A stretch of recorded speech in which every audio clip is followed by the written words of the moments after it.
नमस्कार, कैसे हैं आप सब? बहुत अच्छे तरीके से तरसेम जी ने, श्याम जी ने और डॉक्टर साहब ने आप सभी लोगों को बहुत ही शानदार तरीके से प्लान को बताया, माइंड के बारे में बताया, प्रोडक्ट के बारे में बताया, है ना? कितने लोगों को समझ में आया? कुछ लोगों को समझ में आया, कुछ लोगों को नहीं आया। क्यों? कौन सी ऐसी चीज है बताया जो समझ में नहीं आया? मतलब देखिए, यहाँ पे जितनी भी बातें हुई हैं, मुझे नहीं लगता कि आप लोगों की जिंदगी से बाहर की बातें हुई। ये आप लोग की जिंदगी में पर डे की घटना है ना? सही बात है कि नहीं है? पर डे आपकी लाइफ में ये चीजें हो रही है, उसके बारे में ही आपको केवल याद दिलाया गया। ऐसे ही किया गया है कि नहीं? वही चीज किया गया ना। तो मतलब इसमें समझ में ना आने वाली तो कोई ऐसी चीज ही नहीं है। क्लियर है कि नहीं है?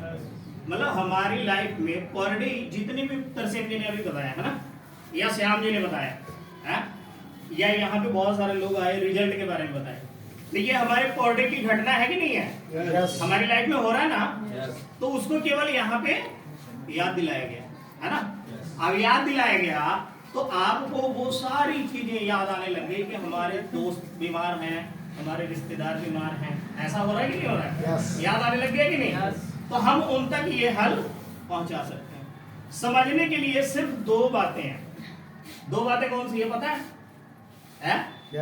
एक अपना प्रोडक्ट, जैसा सर ने बताया कि वैल्यू क्रिएट करनी है ना। आज बहुत सारे लोग इन्वेस्ट कर रहे हैं। इन्वेस्टमेंट कितने लोग कर रहे हैं? बहुत सारे लोग कर रहे हैं। कर रहे हैं कि नहीं कर रहे? तो इन्वेस्ट कहां पे करना चाहिए? खुद पे, अपने शरीर पे। लेकिन अपने शरीर पे इन्वेस्ट करने वाले कितने लोग? लेकिन करना चाहिए कि नहीं करना चाहिए? जो इन्वेस्टमेंट आप कर रहे हो वो कहां से आ रहा है? यहीं से तो आ रहा है ना, शरीर से ही आ रहा है। लेकिन आप जिससे कमा रहे हो और उसके ऊपर आप इन्वेस्ट, तो क्या लगता है कि जो इन्वेस्ट आप कर रहे हो उसका आपको लाभ मिलने वाला है? बहुत सारे लोग कोरोना में चले गए, है ना। सारी की सारी इन्वेस्टमेंट यहीं पे। लेकिन अगर उन्होंने अपने ऊपर इन्वेस्ट किया होता तो शायद उनकी लाइफ में जो भी इन्वेस्टमेंट उन्होंने किया उसका बेनिफिट वो उठा रहे हैं। मिल रहा होता कि नहीं मिल रहा होता?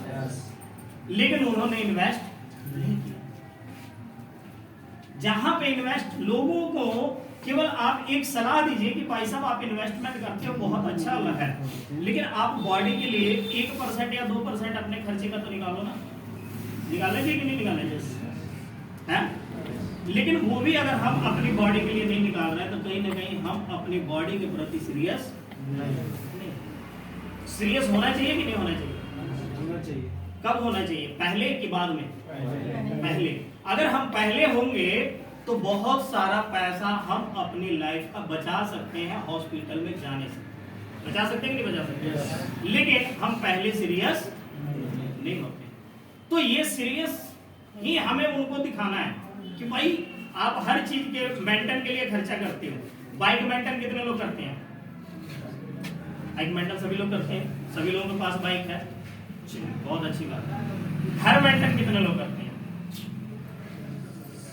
हर साल पेंट कराना, रेलिंग लगवाना, उसके ऊपर प्लस्तर कहीं खराब हो जाए, करते हैं कि नहीं करते हैं? मेंटेन करते हैं। कार कितने लोग मेंटेन करते हैं? 1%। यानी हम हर चीज को मेंटेन करके चलते हैं, है ना। इन्वेस्टमेंट भी कर रहे हैं, मेंटेन भी कर रहे हैं। लेकिन बॉडी का मेंटेनेंस कितने लोग? बॉडी की मेंटेनेंस जरूरत ही नहीं है, जरूरत नहीं है। इसकी मेंटेनेंस कौन करता है? डॉक्टर करता है ना। अब पीछे मेरा हाथ टूट गया था, है ना, तो इसकी मेंटेनेंस किसने किया? 1 लाख रुपए लिया। अब बताओ जी, एक हाथ की कीमत, वो भी पूरी तरह से पहले जैसा नहीं है। 1 लाख रुपए। क्या ये चाहते हैं हम कि हमारा मेंटेनेंस कोई और करे? नहीं ना। अब सोचो कि अकस्मात एक हाथ टूटा तो 1 लाख रुपया लगा। अगर उस समय बहुत सारी और भी हमारी बॉडी में पार्ट्स हैं, अगर वो सारे खराब होते तो कितने पैसे लगते? कोई कीमत नहीं। तो आप अपनी बॉडी के मेंटेनेंस कर सकते हो, लेकिन अपने कमाए हुए पैसे का 1-10% निकाल के अपनी बॉडी पे इन्वेस्ट करेंगे। ठीक है कि नहीं? अब बात आती है कि हमें इस सेक्टर को क्यों चुना, नेटवर्क मार्केटिंग हमें क्यों करना चाहिए। हाँ जी, देखिए काम बहुत सारे हैं कि नहीं है, बहुत है ना। तो बहुत सारे काम में हमें आखिर नेटवर्क मार्केटिंग ही क्यों करना चाहिए, बात आती है कि नहीं आती? तो नेटवर्क मार्केटिंग जो है वो काम कैसे करता है, आपके टाइम को मल्टीप्लाई आपकी टीम तो कर ही रही है, कर रही है कि नहीं कर रही है? जब आप टीम बनाओगे तो टाइम ऑटोमेटिक मल्टीप्लाई होना चल जाएगा। कितने लोगों को पता है ये? बहुत सारे लोगों को पता है कि टीम हम बनाते हैं तो टाइम हमारा मल्टीप्लाई होता है। टाइम मल्टीप्लाई कैसे होता है पिछली बार भी मैंने बताया था, लेकिन उसके ऊपर हम लोग चर्चा नहीं करेंगे क्योंकि पीछे बहुत ज्यादा हम लोग पहले से लेट हैं। तो टाइम मल्टीप्लाई आपकी टीम करेगी, लेकिन आपका जो वर्किंग स्टाइल है वो कैसे होगा, आपका जो वर्किंग स्टाइल है वो कैसे होगा। बहुत सारे लोग क्या करते हैं, अपनी हिम्मत को बीच रास्ते में छोड़ देते हैं। अब उनको पता होता है कि अब मेरी मंजिल आने वाली है ना, लेकिन वो पहले ही थोड़ी देर पहले ही अपने सांस को तोड़ देते हैं कि अब मैं थक गया हूं, अब मेरे से नहीं होगा। लेकिन नेटवर्क मार्केटिंग है जो आपको जिंदगी को आगे की ओर लेके जाना सिखाता है। ये कैसे काम करता है, एक फार्मूले के माध्यम से मैं बताऊंगा आपको कि एक फार्मूला जो है वो नेटवर्क मार्केटिंग का इस तरह से होता है। ये होता है टाइम और ये होता है मनी, ऐसा। ठीक है, आप अगर इसको समझ गए तो आप अपनी लाइफ में जब इसके बारे में सोचेंगे तो आप नेटवर्क मार्केटिंग को बड़ी आसानी से कर सकते हैं और इसमें बहुत पैसा है। इसको समझने की जरूरत है। इसको समझने के लिए आपको क्या है कि जब हम स्टार्टिंग में काम को शुरू करते हैं तो हमारा जो टाइम है वो क्या होता है, क्या हुआ जी, ज्यादा लगता है, टाइम ज्यादा लगा, लेकिन पैसे का जो रेशो है बिल्कुल थोड़ा है ना। जैसे सर ने बताया था कि बहुत सारे लोगों को 97 रुपए का चेक आया, तो ये 97 रुपए का ही चेक वाला। पहली पौड़ी आप चढ़ेंगे तो इस तरह से होगा, आपका टाइम बहुत लगेगा लेकिन पैसा आपको बहुत थोड़ा ना के बराबर आएगा। लेकिन अगर ये प्रयास आप लगातार लगे रहे तो देखिएगा थोड़ी देर बाद ये क्या हो रहा है सर, टाइम की जो रेशो है वो कम हो रही है और पैसे की जो रेशो है बढ़ रही है। क्लियर हो रहा है? इसी तरह से अगर आप लगातार इस सिस्टम में बने रहे 1 साल, कितने दिन, 1 साल, तो 1 साल के बाद क्या होगा, ये टाइम की जो इन्वेस्टमेंट है ये आपकी क्या हो जाएगी, जीरो, और मनी जो है वो आता रहेगा। क्लियर है? यस। मनी क्या है, आता रहेगा और टाइम आपका बिल्कुल जीरो हो जाएगा। तो टाइम को जीरो करने के लिए आपको लगातार लगे रहना पड़ेगा, लगातार काम करते रहना पड़ेगा। लेकिन इससे पहले क्या आता है कि आप डिसीजन मेकर हैं या नहीं। क्या आप डिसीजन लेने में विश्वास रखते हैं, आप खुद का डिसीजन लेते हैं या आपकी फैमिली में आपका कोई डिसीजन लेने वाला है। बात आती है कि नहीं आती है? ये तो तब होगा जब आप डिसीजन ले लेंगे। लेकिन आप ये देखिए कि आप अपना डिसीजन खुद लेते हैं या आपका डिसीजन कोई और लेने वाला है। सही है कि नहीं है? अगर आप खुद लेते हैं तब तो ये काम होगा, लेकिन अगर आपको कोई और, आपका डिसीजन कोई और लेता है तो शायद ये नहीं। सही है कि नहीं है? क्योंकि ये जो डिसीजन है ना ये बहुत बड़ा मायने रखता है हमारी लाइफ में। सही है कि नहीं है?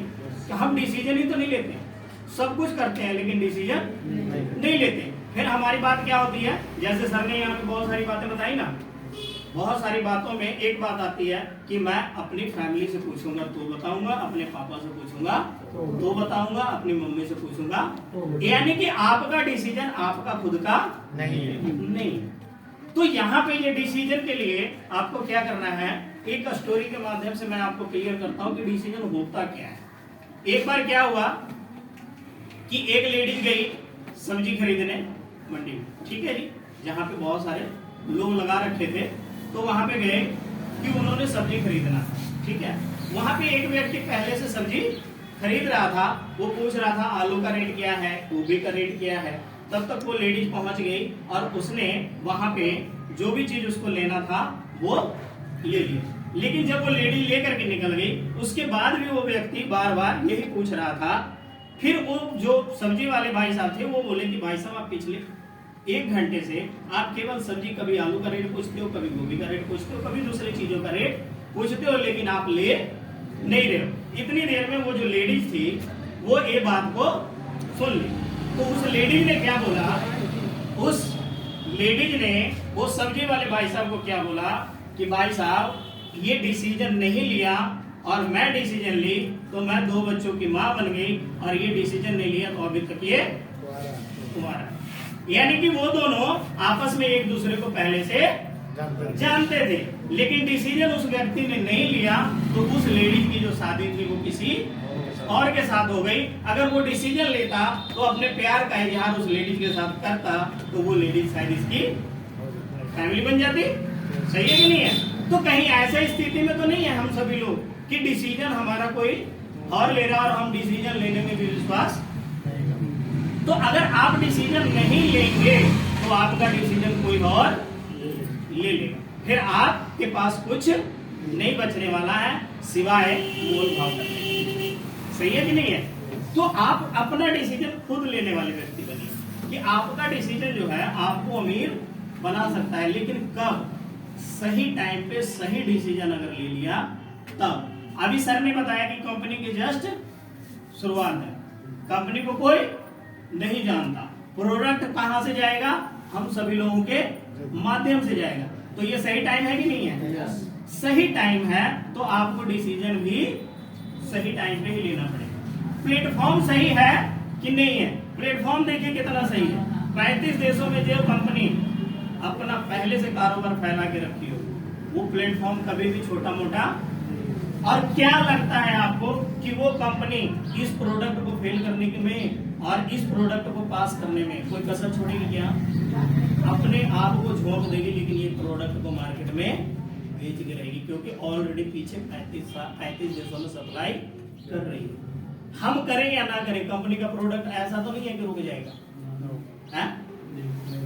नहीं रुकेगा। कंपनी का प्रोडक्ट हम नहीं बेचेंगे तो कोई और बेचेगा, लेकिन अगर हम बेचेंगे तो हमारी जिंदगी बनेगी और कोई और बेचेगा तो बेचने में भलाई है, बताने में भलाई है।